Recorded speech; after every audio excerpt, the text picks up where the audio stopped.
Can you feel the power? Can you feel the noise? Are you ready to rock the universe? Yeah, not really, because with this latest review, not too sure if it lives up to its name or anything. But anyway, hey, what's up, everyone? It's your boy, Matt Diazable, coming at you with some new music reviews. Thank you for coming by. I appreciate it. Today, I am checking out the latest release from a band called Thor with their latest album called Rock the Universe. If you've never heard about this band, which, just like me, you probably never have, they are a power metal band from, if I'm correct, Vancouver, Canada, and have been a band since about the 1970s, dabbling with, power metal and heavy metal. And it's the main, I guess, brainchild of the vocalist Jon Mikl. I think I said his name correct. He is an avid bodybuilder, actor, and musician, where he combines, superhero comic themes, Thor, obviously, with his muscle physiques from the back in the 70s, and just very theatrical, performances. And I discovered this band because my friend Hector, the chill dude on the couch, does this series called Is It That Bad, where we look at old, new music and see if it really is that bad. And I did a recent episode with him where we talked about this album and everything. If you want, I'll link that down below. But yeah, we talked words about this album, and I'll go into some more deeper explanations on my side of things of whether I think it's good or bad. And so Canadian rock band Thor is back with their cover album, which I didn't know it was a cover album at the time, but it's a genre hopping album that tries to pay homage to classic rock and metal songs from the 60s through the 80s. Unfortunately, while the album clearly aims to be very nostalgic and have a little bit of campy fun, it often lands clearly more into like lifeless and muddled sounds than anything energetic or, relevant. From the beginning, the band tries to capture, like the height of the 80s sci-fi metal vibe with the song Action, opening with a very slow synth-heavy intro that feels like it was pulled straight from like a forgotten VHS soundtrack. There seems to be somewhat of a nice charm with what seems to be a keytar on this track, but that quickly fades away when the real guitars come in. You get some stringy, drawn-out riffs that just don't really play that well, and then some inconsistent vocals that drift between lazy speaking and awkward attempts at like being melodic. This tonal confusion and lack of energy is going to be very persistent on this album. The performances across the board feel very undercooked and rushed throughout this album. Riffs come off feeling a bit clunky and uninspired, like on the tracks Let 'Em Play and Rock the Nation. Both feel like they're trying to be like, Van Halen in terms of like their swagger, but, the lack of tight musicianship and charismatic delivery really just, they never really pull it off. And the production really isn't helping here either, because the mixes are very muddled. So like they're already very thin in terms of their arrangements, so they also come off very flat because of the production. The drums across this album, there's nothing wrong with them. They're almost too simple, so they rarely ever add any texture or drive to the songs.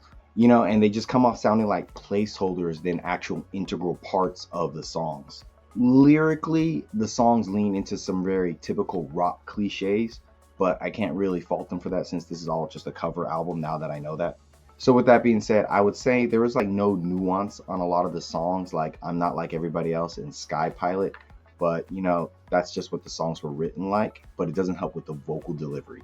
It just feels like empty rock music that lacks any conviction.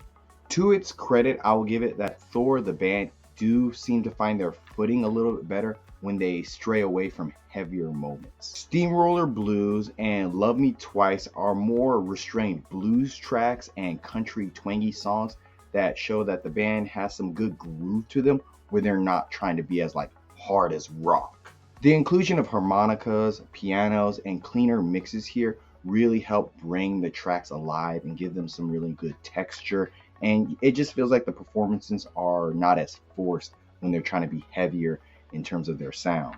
Even enjoyable in a way where, a band is playing in a bar and you're just kind of enjoying your night and it's like background music, but pleasant background music. Heart Full of Soul also manages to, go above the album's bass line here by being more expressive with its vocals and having a bit tighter instrumentation here. It's one of the few moments on this album where the band sounds like they're having fun and they know what they're doing.